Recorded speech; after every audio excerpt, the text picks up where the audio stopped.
Je m'appelle Lénin Brazin et j'ai appris quelque chose d'important sur le mariage un mardi après-midi à Baltimore. Quand votre femme vous traite de mari d'essai devant 200 personnes, elle ne plaisante pas. La clinique médicale du port intérieur scintillait comme un diamant ce jour-là. Des tours de verre se reflétaient sur l'eau et l'air d'automne portait cette promesse vive de nouveau départ. Kira avait travaillé 3 ans pour ce moment. La clinique de ses rêves, sa vision, son empire. Elle se tenait au pupitre dans son tailleur bleu marine, ayant tout l'air de l'entrepreneur à succès qu'elle avait toujours voulu être. Je portais mon plus beau costume anthracite et me tenais là où elle m'avait demandé de me tenir. Derrière elle, légèrement à gauche, l'accessoire du mari solidaire dans sa présentation soigneusement chorégraphiée. La foule était impressionnante. Des membres du conseil médical, des responsables de la ville, des donateurs potentiels et des investisseurs. Eran, mon représentant en investissement, m'a fait un signe de tête discret depuis le 3e rang. Cambria Thorwell, la meilleure amie de Kira depuis l'université, rayonnait au 1er rang, son téléphone enregistrant tout. Mesdames et messieurs, la voix de Kira portait parfaitement à travers le système de sonorisation. Merci de vous joindre à nous en ce moment historique. La clinique médicale du port intérieur représente un nouveau chapitre dans les soins de santé communautaire. Des applaudissements parcoururent la foule. J'ai souri et hoché la tête, jouant mon rôle. Je tiens à remercier tous ceux qui ont rendu cela possible, a-t-elle poursuivi. En particulier mes investisseurs, mon conseil d'administration, et mon merveilleux mari, Lennon, qui a fourni le capital initial qui a fait de ce rêve une réalité.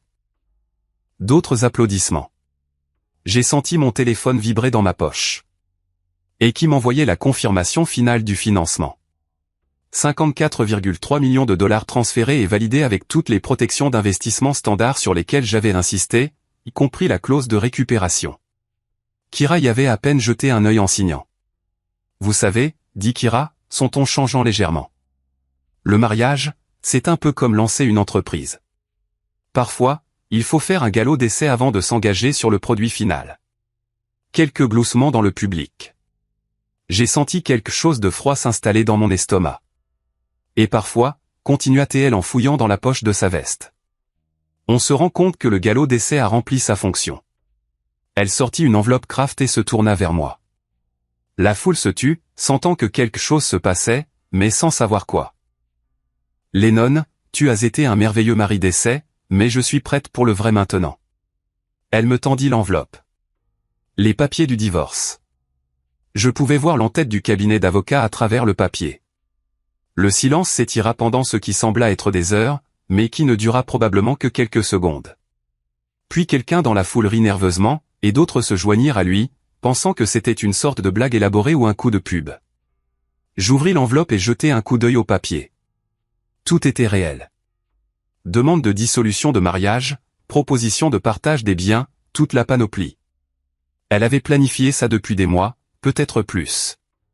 Surprise, dit Kira dans le micro. Et les rires s'intensifièrent. Je levai les yeux vers son visage. Elle rayonnait de triomphe, se nourrissant de l'énergie de la foule. Il ne s'agissait pas seulement de mettre fin à notre mariage. Il s'agissait de m'humilier de la manière la plus publique possible, de faire de moi la chute de la blague pour sa grande inauguration. Je pliai soigneusement les papiers et les glissai dans la poche de ma veste. Puis je sortis mon téléphone. Mesdames et messieurs, dis-je en m'approchant du micro. Ma femme a absolument raison. Les galops d'essai sont importants. Ils vous aident à identifier les problèmes avant qu'ils ne deviennent permanents. J'ouvris mon application bancaire et naviguai jusqu'au compte d'investissement. La foule ricanait encore, pensant que tout cela faisait partie du spectacle.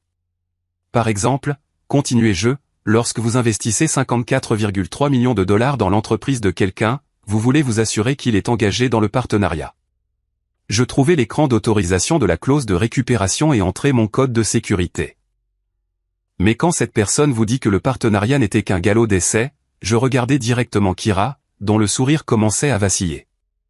Eh bien, c'est à ce moment-là que vous exercez vos droits contractuels. J'appuyai sur le bouton d'autorisation.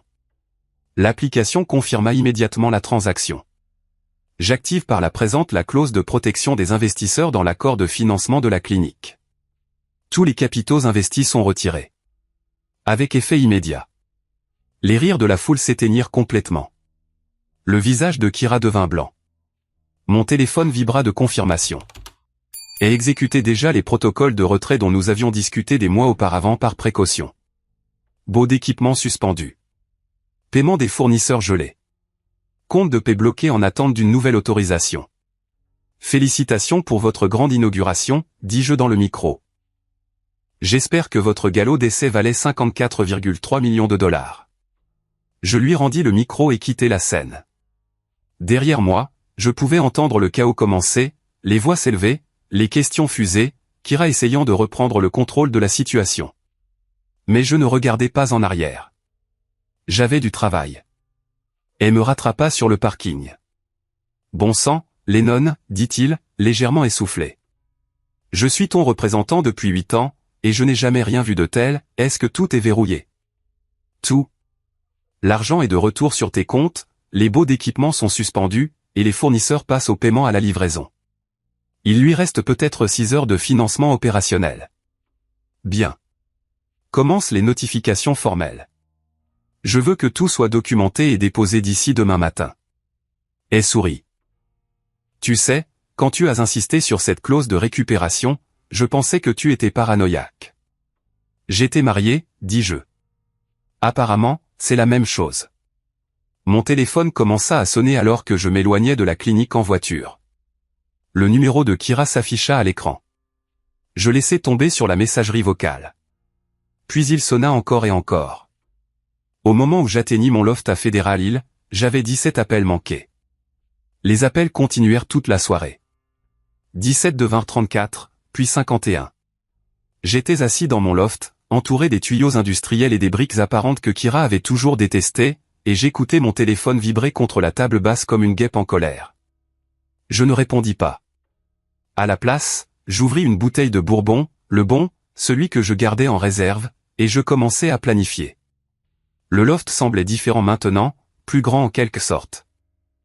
Pendant 3 ans, ça avait été notre espace temporaire, l'endroit où nous vivrions jusqu'à ce que la clinique de Kira décolle et que nous puissions nous permettre quelque chose de plus adapté à son image. Maintenant, il était de nouveau juste à moi, et je réalisais qu'il m'avait manqué. Vers 21h, et à plat. La clinique est en mode crise totale, rapporta Teil. 3 membres du conseil d'administration ont déjà soumis leur lettre de démission, et le personnel panique pour la paix. Kira a appelé tout le monde qu'elle connaît pour essayer de trouver un financement d'urgence. De la chance? Serais-tu déçu si je disais non? Je ris. Pas même un peu. Il y a autre chose. Cambria Thorwell a aussi passé des appels. Elle dit aux gens que tout ça n'est qu'un malentendu. Que tu reviendras à la raison une fois que tu seras calmé. C'était intéressant. Cambria avait toujours été l'amie la plus proche de Kira, mais je ne lui avais jamais prêté beaucoup d'attention au-delà de la politesse de base. Maintenant, elle essayait activement de gérer la situation. Continue de surveiller, dis-je à elle. Je veux connaître chacun de leurs mouvements. Le 67e appel arriva à 23h30.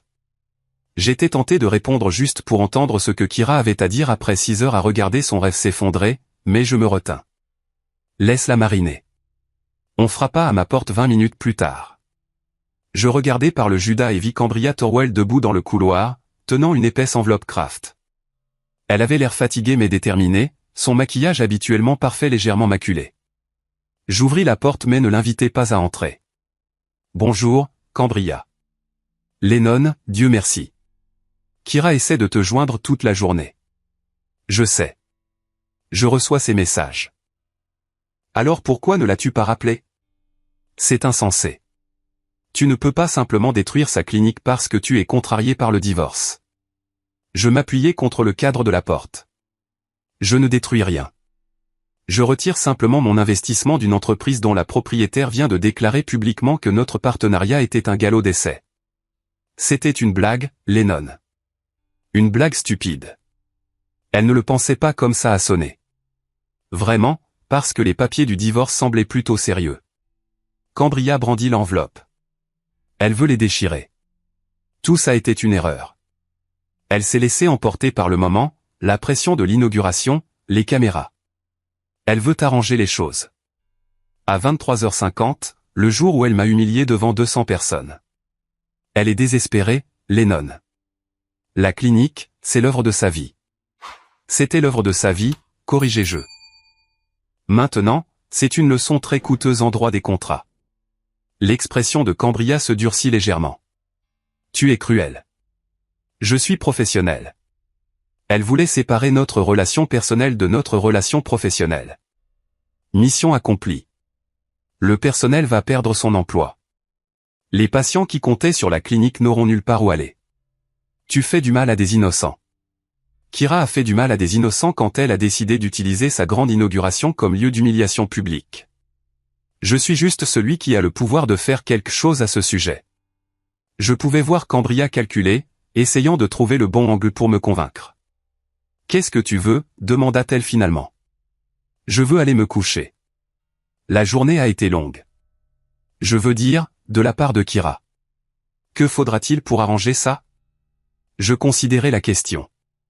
La vérité, c'est que je ne savais pas encore. Le plan se formait encore dans mon esprit, comme une photographie se développant dans une chambre noire. Dis à Kira que je l'appellerai demain, dis-je. Peut-être pourrons-nous discuter des termes de sa capitulation. Capitulation ?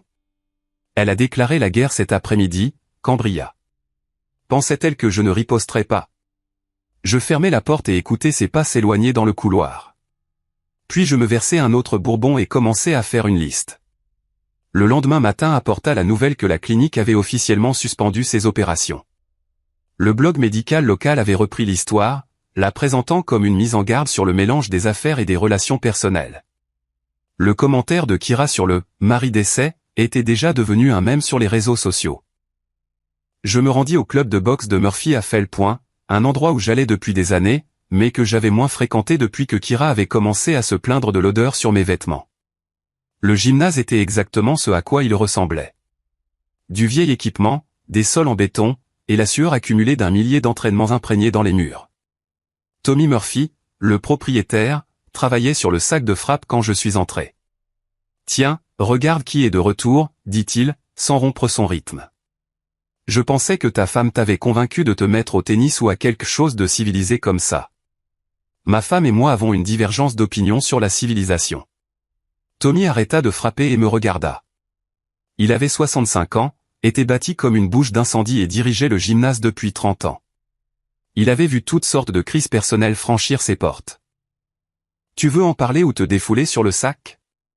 D'abord le sac, on parlera après. J'ai passé 1 heure à frapper le cuir, à évacuer la colère et la frustration qui s'étaient accumulées depuis la veille.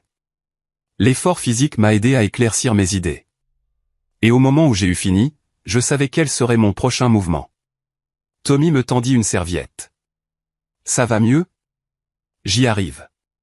Bien, parce qu'il y a une dame dehors qui dit qu'elle doit te parler. Une blonde à l'allure chic. Elle dit que c'est à propos de ta femme. Je regardai par la fenêtre avant du gymnase et vis la BMW de Kira garée dans la rue. Elle était assise derrière le volant, portant des lunettes de soleil malgré le ciel couvert. « Dis-lui que je sors dans 10 minutes, dis-je à Tommy. Je pris mon temps pour me doucher et me changer, la laissant attendre. Quand je sortis enfin, elle descendit immédiatement de la voiture. « Lennon, s'il te plaît. Nous devons parler. » Elle avait une mine affreuse. Ses cheveux étaient attachés en une queue de cheval désordonnée, et elle portait un jean et un pull au lieu de sa tenue professionnelle habituelle. La femme confiante du podium de la veille avait disparu. « Je t'écoute. »« Pas ici. Pouvons-nous aller quelque part de privé ? » ?»« C'est assez privé ici. » Elle jeta un coup d'œil au quartier industriel, clairement mal à l'aise. « J'ai fait une erreur hier. Une énorme erreur. J'essayais d'être maligne, de rendre l'inauguration mémorable, et je suis allé trop loin. Tu m'as remis les papiers du divorce devant 200 personnes, Kira. Ce n'est pas aller trop loin. C'est déclarer la guerre. Je sais à quoi ça ressemblait, mais... Ça ressemblait à quelque chose que tu avais planifié, parce que tu l'avais planifié. Ces papiers ne sont pas apparus de nulle part. Elle resta silencieuse un moment, et je pus la voir essayer de décider quelle part de vérité admettre. D'accord. Oui. J'ai fait rédiger les papiers, mais je n'étais pas sûr de les utiliser. C'était censé être un plan de secours au cas où les choses tourneraient mal avec l'inauguration. Les choses ont mal tourné. D'accord. Juste pas comme tu t'y attendais. Lennon, je t'en supplie. Remets l'argent. Laisse-moi rouvrir la clinique. Nous pouvons régler les problèmes du mariage en privé, comme des gens normaux. Les gens normaux ne prennent pas leur conjoint en embuscade avec des papiers de divorce lors d'événements publics. Je ferai tout ce que tu veux. Signer un contrat de mariage, te donner la moitié de la clinique, tout ce qu'il faudra. J'étudiais son visage. Le désespoir était réel, mais il y avait autre chose en dessous. Quelque chose de calculateur. Voici ce qui va se passer, dis-je. Tu vas me laisser tranquille pour le reste de la semaine. Pas d'appel, pas de texto, pas d'amis qui se pointent à ma porte avec des enveloppes. J'ai besoin de temps pour réfléchir et ensuite, peut-être, nous parlerons des termes. Elle hocha la tête avec empressement. D'accord, oui, tout ce dont tu as besoin. Je commençais à retourner vers le gymnase, puis m'arrêter. Oh, et Kira, la prochaine fois que tu veux rendre ta grande inauguration mémorable, essaie d'engager un bon traiteur au lieu de détruire ton mariage. C'est moins cher. La semaine de silence que j'avais exigée de Kira me donna le temps de faire des recherches. Et ce que je découvris fut plus intéressant que ce à quoi je m'attendais. Elle avait été occupée à rassembler des dossiers financiers et des documents juridiques. Nous nous sommes rencontrés à son bureau du centre-ville jeudi matin, et il a étalé les papiers sur sa table de conférence comme un général planifiant une campagne. Ta femme a été très occupée, dit-il en me tendant un épais dossier. Regarde la chronologie. Les documents racontaient une histoire que je n'avais pas vue venir. Kira avait commencé à planifier le divorce il y a 6 mois, à peu près au moment où elle avait commencé à insister pour obtenir un financement supplémentaire pour la clinique. Elle avait également rencontré régulièrement Cambria Thorwell et une avocate nommée Patricia Vance, spécialisée dans les divorces à fort enjeu patrimonial. Il ne prévoyait pas seulement de divorcer de toi, expliqua-t-elle. Il prévoyait de te plumer jusqu'au dernier sou. Regarde cette évaluation des actifs. Le rapport était complet et accablant. Ils avaient tout catalogué. Mon portefeuille d'investissement, le loft, ma participation dans 3 autres entreprises, même ma collection de voitures. Le règlement proposé m'aurait laissé avec environ 30% de mes propres actifs. Mais voici la partie vraiment intéressante, poursuivit-elle, passant à une autre section. Cambria Thorwell n'est pas seulement l'amie de Kira, elle est aussi sa partenaire en affaires. Il me montra les documents de constitution d'une société appelée Arbor Consulting Group, établie il y a 3 mois. Cambria était répertoriée comme PDG avec Kira comme associée passive. Que fait Arbor Consulting? Gestion de cabinets médicaux. Elle prévoyait de décrocher la clinique comme premier client majeur une fois qu'elle serait opérationnelle. Kira aurait payé sa propre entreprise pour gérer ses affaires, faisant ainsi coup double sur ton investissement. L'image devenait plus claire. L'humiliation publique à l'inauguration de la clinique n'était pas seulement personnelle. Elle était professionnelle. Elle voulait que je sois parti et discrédité, incapable d'interférer avec leur plan d'affaires. Il y a plus, dit-elle, sortant un autre dossier. Cambria a une histoire avec toi qui remonte plus loin que tu ne le penses. Il me tendit un dossier du personnel d'une de mes anciennes entreprises, une start-up technologique que j'avais vendue il y a 4 ans. Cambria Thorwell y avait brièvement travaillé comme coordinatrice marketing avant que je ne la licencie pour des problèmes de performance. Elle t'a accusé d'avoir saboté sa carrière dans la tech, expliqua-t-elle. Apparemment, elle racontait aux gens que tu l'avais renvoyée parce qu'elle avait rejeté tes avances. C'est complètement absurde. J'ai à peine échangé avec elle. Je sais, mais elle te gardait rancune depuis 4 ans. Et quand elle a renoué avec Kira lors d'un événement caritatif l'année dernière, elle a vu une opportunité de vengeance. Le complot de vengeance était élégant, je devais l'admettre. Se lier d'amitié avec la femme de l'homme riche, encourager ses ambitions, l'aider à planifier une entreprise qui nécessiterait son financement, puis la manipuler pour une trahison publique qui détruirait sa réputation tout en les rendant riches toutes les deux. Ça aurait pu marcher aussi, s'il n'avait pas sous-estimé ma propre capacité de réflexion stratégique. Que veux-tu faire de ces informations? Demanda-t-elle. Rien pour l'instant. Laisse-les croire qu'ils ont encore le contrôle.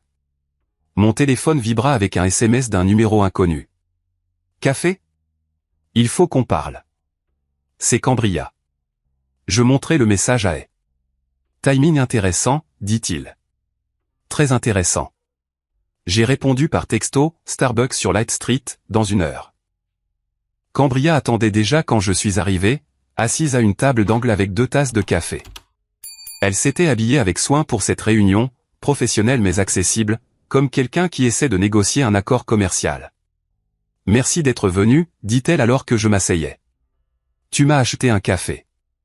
Je suis un homme simple. » Elle sourit, mais cela n'atteignit pas ses yeux. « Comment tiens-tu le coup ? Toute cette situation doit être incroyablement stressante. » Je gère. Comment va Kira ? Pas bien. Elle reste chez moi depuis mardi. Elle mange à peine, dort à peine. Elle est convaincue d'avoir tout perdu. Elle a tout perdu. C'était le but. Cambria se pencha légèrement en avant. Lennon, je vais être direct avec toi. Kira a fait une terrible erreur, mais la détruire ne doit pas être ta seule option. Je t'écoute. Et s'il y avait un moyen pour que tout le monde y gagne ? Kira récupère sa clinique. Tu obtiens un retour sur investissement rentable. Et la communauté obtient les services médicaux qui leur avaient été promis. Et qu'est-ce que tu y gagnes, dans cette proposition généreuse ? La satisfaction d'aider 2 personnes qui me sont chères à traverser une situation difficile. J'ai failli rire. Elle était douée. Je devais lui accorder ça. Si je n'avais pas vu les documents de Harbor Consulting, j'aurais pu croire qu'elle n'était qu'une amie inquiète essayant de servir de médiatrice. Que proposes-tu exactement ?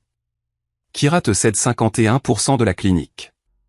Tu obtiens le contrôle majoritaire, un retour sur investissement garanti, et le pouvoir de prendre toutes les décisions importantes.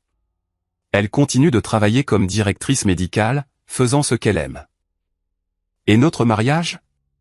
Ça, c'est entre vous et elle, mais peut-être qu'une fois la pression professionnelle enlevée, vous 2 pourrez trouver un moyen d'arranger les choses personnellement aussi. C'était une proposition qui semblait raisonnable. C'était aussi exactement ce à quoi je me serais attendu de la part de quelqu'un essayant de sauver une arnaque ratée. J'y réfléchirai, dis-je. De combien de temps as-tu besoin ? Du temps qu'il me faudra. Le masque de Cambria glissa légèrement, montrant un éclair d'impatience. Lennon. Chaque jour que la clinique reste fermée, il devient plus difficile de la rouvrir. Le personnel trouve d'autres emplois. Les patients vont ailleurs. Les factures de location d'équipements s'accumulent. Il y a une fenêtre d'opportunité ici, mais elle ne restera pas ouverte éternellement. Alors je suppose que Kira aurait dû y penser avant de décider de faire de moi une chute de blague. Je me levai pour partir, puis fis une pause. Au fait, Cambria, comment va Harbor Consulting Group ? J'imagine qu'il est difficile de trouver des clients quand votre compte phare est fermé. Son visage devint complètement blanc. Je ne sais pas de quoi tu parles. Bien sûr que non. Bonne journée. Avant de plonger plus profondément dans cette histoire, j'ai une petite demande. S'il vous plaît, abonnez-vous, laissez un like, un commentaire, et appuyez sur ce bouton d'engouement pour booster cette chaîne afin que plus de gens puissent découvrir ces incroyables histoires de Reddit. Je suis sorti du café en me sentant mieux que je ne l'avais été de toute la semaine. Ils avaient peur maintenant, et les gens qui ont peur font des erreurs. Mon téléphone sonna alors que je rentrais chez moi en voiture. « Eh, il faut que tu voies quelque chose, dit-il. Peux-tu venir au bureau ? En route. » Quand je suis arrivé, et était devant son ordinateur, l'air sombre. J'ai surveillé les réseaux sociaux et la couverture médiatique comme tu l'as demandé. Regarde ça. Il me montra un site d'information locale. Le titre disait « Un homme d'affaires détruit la clinique médicale de sa femme par vengeance de divorce ». L'article me dépeignait comme un mari vengeur qui avait utilisé la manipulation financière pour détruire une ressource de santé communautaire par dépit. Il citait plusieurs sources anonymes me décrivant comme contrôlant et émotionnellement abusif. Ça a été mis en ligne il y a 20 minutes, dit-il. C'est déjà partagé 300 fois. Laisse-moi deviner. Les sources anonymes incluent une amie inquiète qui souhaite rester anonyme. Presque certainement. Il y a plus. Quelqu'un a divulgué tes informations financières personnelles aux journalistes. Rien d'illégal, mais assez pour te faire passer pour un riche tyran s'en prenant à sa femme travailleuse. Je lus attentivement l'article. C'était un assassinat de réputation bien conçu, destiné à retourner l'opinion publique contre moi et à créer une pression pour restaurer le financement de la clinique. Elles sont douées, admis-je.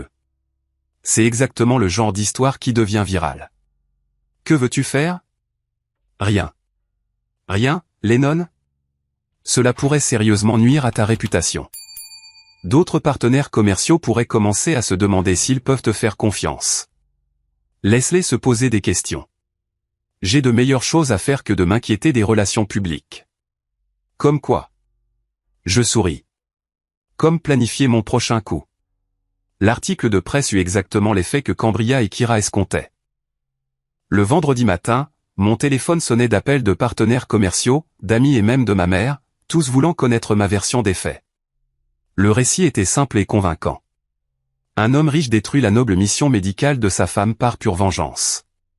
Je laissais les appels aller sur la messagerie vocale et passais la matinée au gymnase de Murphy à élaborer ma stratégie sur le sac de frappe. Tommy m'observait m'entraîner avec l'expression d'un homme qui avait vu de nombreuses guerres personnelles se dérouler dans son gymnase. « Tu frappes plus fort aujourd'hui », observa-t-il pendant une pause pour boire. « Je suis motivé. » Bien. La motivation fait gagner des combats, mais le timing aussi.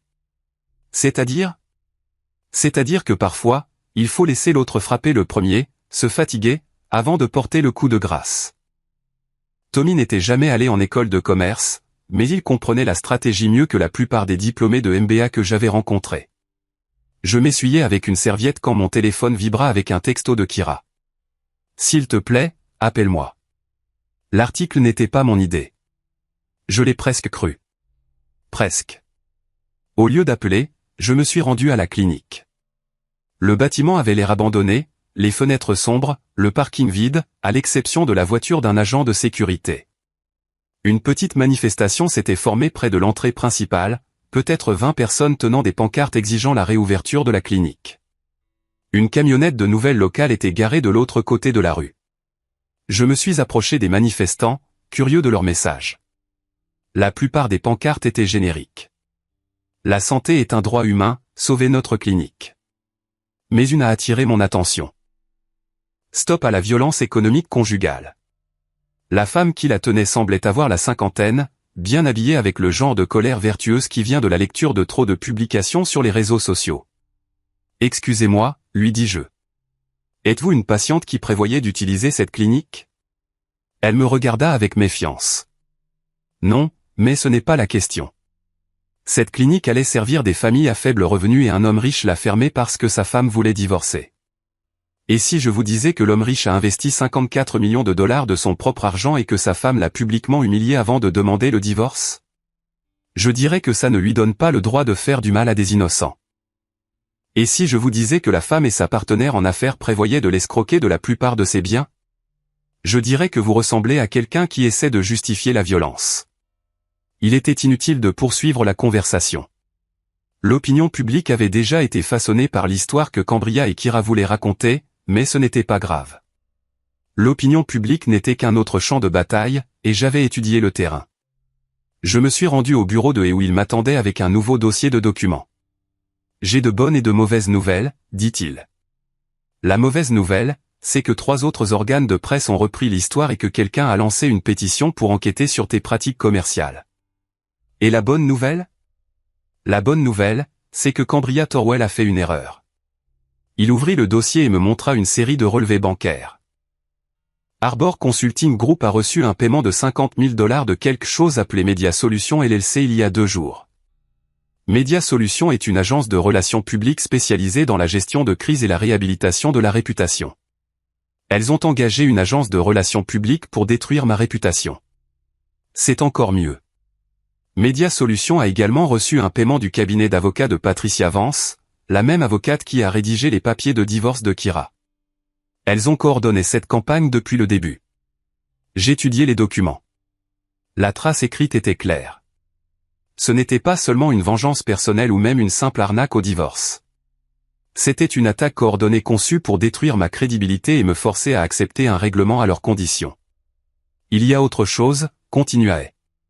J'ai fait des recherches sur Patricia Vance. Elle a été sanctionnée 2 fois par le barreau de l'État pour des pratiques douteuses dans des affaires de divorce. Rien d'assez grave pour perdre sa licence, mais assez pour établir un schéma. Quel genre de schéma? Encourager les clients à intensifier les conflits afin d'augmenter les frais juridiques. Elle est particulièrement friande des cas impliquant des maris riches et des épouses sympathiques. L'image devenait encore plus claire. Kira n'était pas simplement tombée dans cette situation. Elle y avait été recrutée par des gens qui gagnaient leur vie grâce à la destruction conjugale. Que recommandes-tu?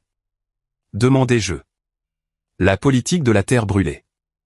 Nous publions tout. Les documents de Harbor Consulting, le plan de saisie des actifs, la campagne de relations publiques, tout. Détruis leur crédibilité avant qu'elles ne puissent détruire la tienne. C'était tentant. J'avais suffisamment de preuves pour discréditer complètement Kira et Cambria. Probablement assez pour que Patricia Vance fasse l'objet d'une enquête du barreau aussi. Mais quelque chose que Tommy avait dit plus tôt me trottait dans la tête. Parfois, il faut laisser l'autre frapper le premier. Pas encore, dis-je. Elles sont encore en train de manœuvrer. Voyons ce qu'elles feront ensuite. Je n'eus pas à attendre longtemps. Ce soir-là, ma sonnette retentit à 19h précise. Je regardai par le Judas et vis Kira debout seul dans le couloir, tenant une bouteille de vin et l'air nerveux. J'ouvris la porte mais ne l'invitai pas à entrer.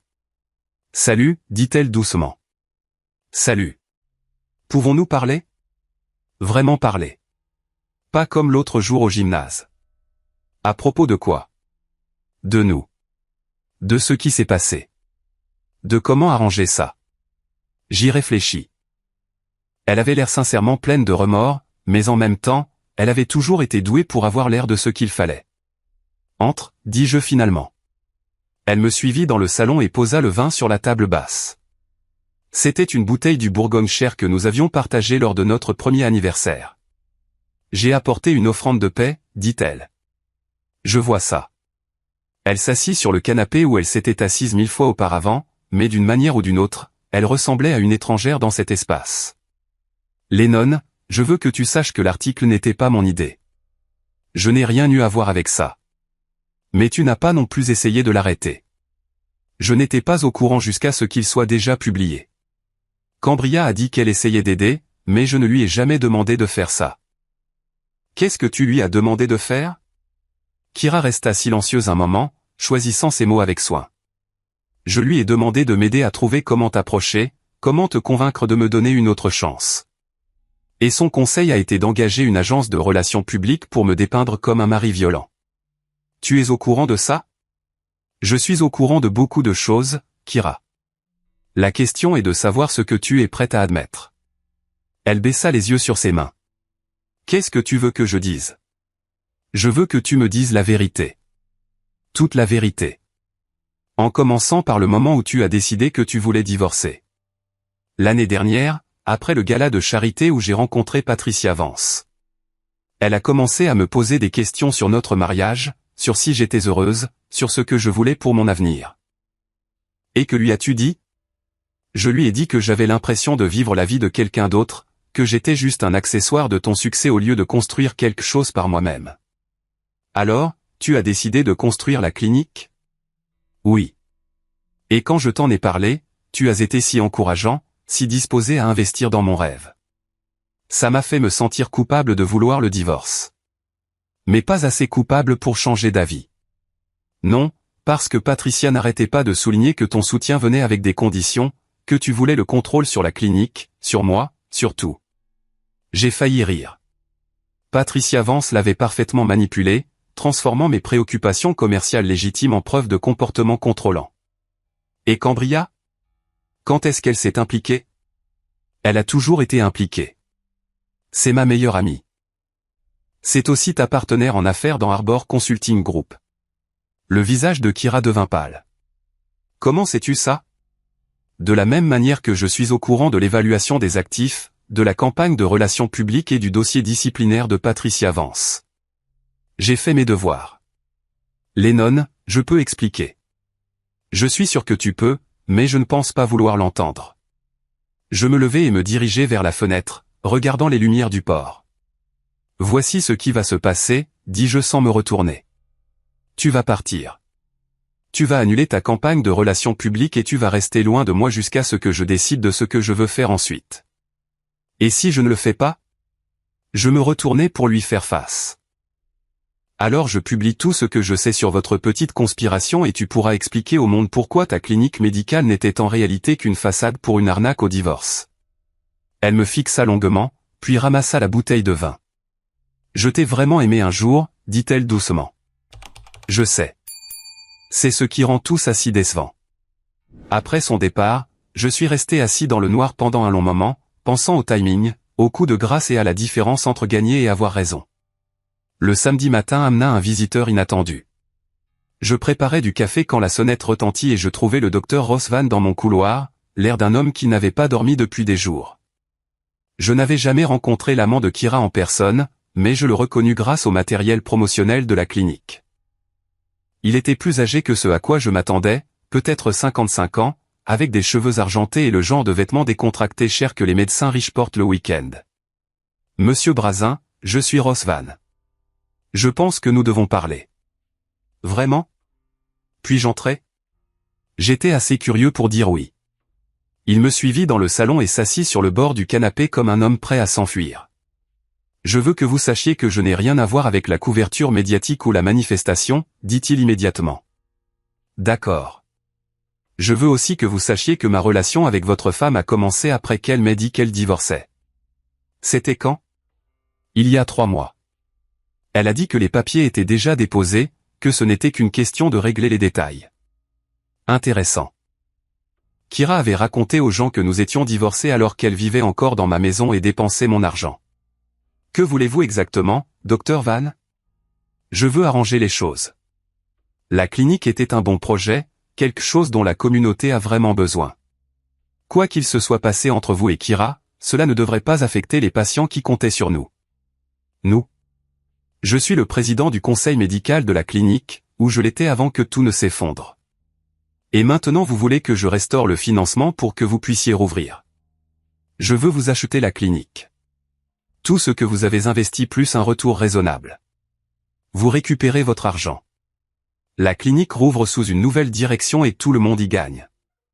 Ce n'était pas une mauvaise offre, en fait, mais quelque chose dans son timing semblait étrange. Pourquoi maintenant? Pourquoi pas il y a 3 jours ou la semaine prochaine? Il se tortilla mal à l'aise. Parce que Cambria Thorwell m'a approché hier avec une proposition différente. Elle veut que je m'associe à elle dans un procès contre vous pour ingérence délictueuse dans les relations commerciales. Et vous ne voulez pas faire ça. Je ne veux rien faire qui pourrait faire traîner ça plus longtemps. Je suis médecin, pas avocat. Je veux juste pratiquer la médecine. J'étudiais son visage. Il semblait sincère, mais encore une fois, tout le monde dans cette situation semblait sincère jusqu'à ce qu'on regarde leur relevé bancaire. Je considérerai votre offre, dis-je. Donnez-moi vos coordonnées. Après son départ, j'ai appelé. Développement intéressant, je lui ai parlé de la visite de Van. Il essaie de prendre les devants sur quelque chose, dit immédiatement. Laisse-moi passer quelques appels.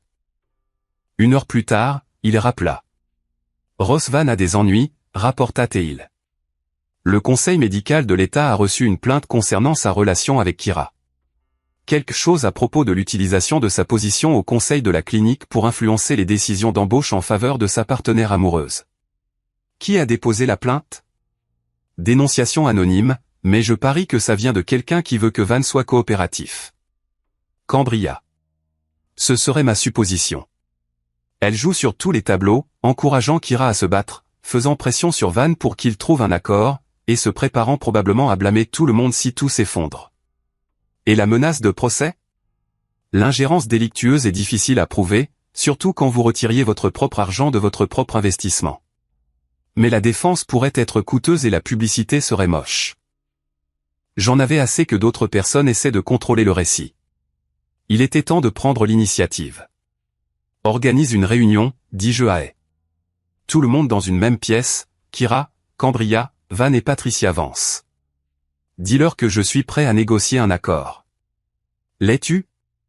Je suis prêt à en finir. La réunion était prévue pour le lundi après-midi au bureau de Hay. J'ai passé le dimanche à me préparer, à examiner les documents et à réfléchir à des scénarios. J'ai également passé quelques appels à des personnes à qui je n'avais pas parlé depuis des années. Le lundi arriva gris et froid, avec le genre de vent d'octobre qui transperce tout. Je suis arrivé tôt au bureau de Hay et l'ai aidé à préparer la salle de conférence. Nous avons disposé les chaises avec soin, Kira et son équipe d'un côté de la table, et moi de l'autre, avec beaucoup d'espace entre les deux. Elles sont arrivées ensemble. Kira l'air nerveuse, Cambria l'air déterminée, Van l'air de préférer être n'importe où ailleurs, et Patricia Vance l'air d'une avocate qui sentait l'argent. Merci à tous d'être venus, dis-je une fois que tout le monde fut assis. Je pense qu'il est temps que nous mettions toutes nos cartes sur la table. Patricia Vance parla la première. Ma cliente est prête à discuter d'un règlement raisonnable qui tient compte des dommages que vos actions ont causés à sa réputation et à ses perspectives commerciales. Quel genre de règlement aviez-vous en tête ? Restauration du financement de la clinique plus des dommages-intérêts pour perte de revenus et détresse émotionnelle. Nous pensons à une fourchette de 75 millions de dollars. J'ai presque souri. Elles essayaient toujours de monter la même arnaque même après tout ce qui s'était passé. C'est une proposition intéressante, dis-je.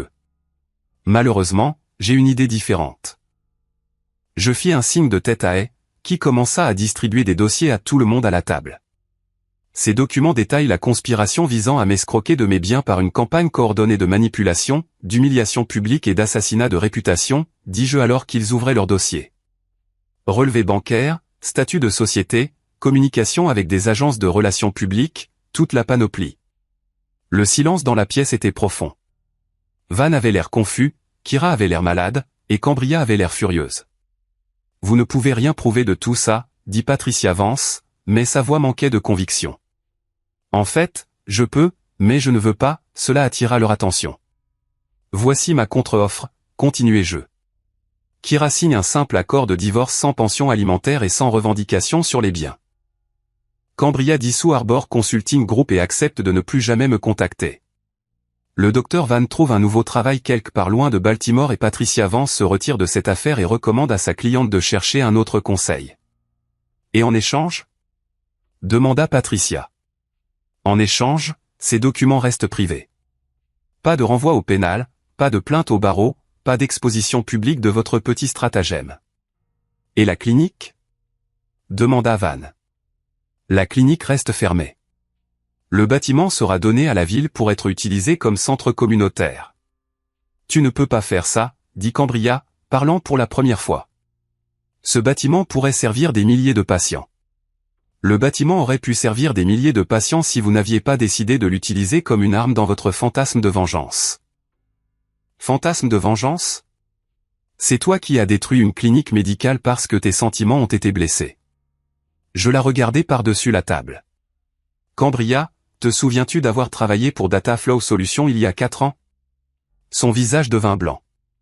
Tu étais coordinatrice marketing. Un travail correct.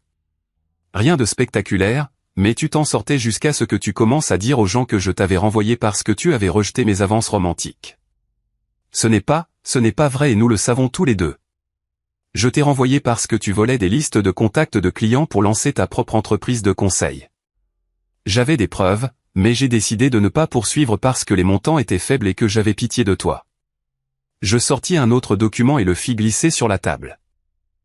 Ceci est une copie des preuves que j'ai recueillies à l'époque, suffisante pour soutenir des accusations criminelles de vol de secrets commerciaux et de manquement à l'obligation de fiducie. Le délai de prescription n'est pas expiré. Cambria fixa le document comme s'il pouvait la mordre. Alors, voici la véritable histoire, continuai-je. Tu gardes une rancune depuis 4 ans, attendant une chance de te venger de moi. Quand tu as rencontré Kira à cet événement caritatif, tu as vu ton opportunité. Tu as encouragé son mécontentement dans notre mariage, tu l'as présenté à Patricia Vance, tu l'as aidé à planifier le divorce, et tu l'as convaincu que m'humilier publiquement serait émancipateur. Ce n'est pas comme ça que ça s'est passé, dit Kira doucement. Ah non ? Quand as-tu commencé à penser au divorce, Kira ? Avant ou après que Cambria ait commencé à te demander si tu étais vraiment heureuse dans ton mariage ? Kira regarda Cambria, puis de nouveau moi. Avant. Mais quand as-tu commencé à planifier de me prendre tout ce que je valais ? Quand as-tu commencé à voir notre mariage comme une opportunité commerciale au lieu d'une relation ? Elle ne répondit pas. La tragédie, c'est que si tu avais simplement demandé le divorce comme une personne normale, j'aurais probablement été généreux, dis-je. Nous aurions pu tout partager à 50-50e, maintenir la clinique en activité, rester amis. Au lieu de ça, tu as décidé de déclarer la guerre. Je me levai et me dirigeai vers la fenêtre, regardant le port. Mais voilà le truc avec la guerre. Il ne s'agit pas de savoir qui a raison ou tort. Il s'agit de savoir qui est encore debout à la fin. Je me retournai pour faire face à la table. Vous avez 24 heures pour accepter mon offre. Après ça, je publie tout et advienne que pourra. Patricia Vance commença à objecter, mais je levai la main. Une dernière chose. L'équipement médical de la clinique a été donné à John Hopkins. Les fournitures pharmaceutiques sont allées à la clinique gratuite d'East Baltimore. Et le bail du bâtiment a été transféré à une organisation à but non lucratif qui offre une formation professionnelle aux ex-détenus. Tu n'en avais pas le droit, dit Cambria. J'en avais parfaitement le droit. C'était mon argent. Je pris ma mallette et me dirigeai vers la porte. 24 heures, dis-je sans me retourner. L'appel arriva à 23 heures. C'était Kira. Nous acceptons tes conditions, dit-elle simplement. Toutes. Bien. Et enverra les papiers demain. Il y eut une longue pause. Lennon, je suis vraiment désolé pour tout ça. Je sais que tu le es, Kira. C'est la seule raison pour laquelle tu n'es pas en prison. Je raccrochai et me versai un verre. Dehors, les lumières du port scintillaient comme des diamants éparpillés.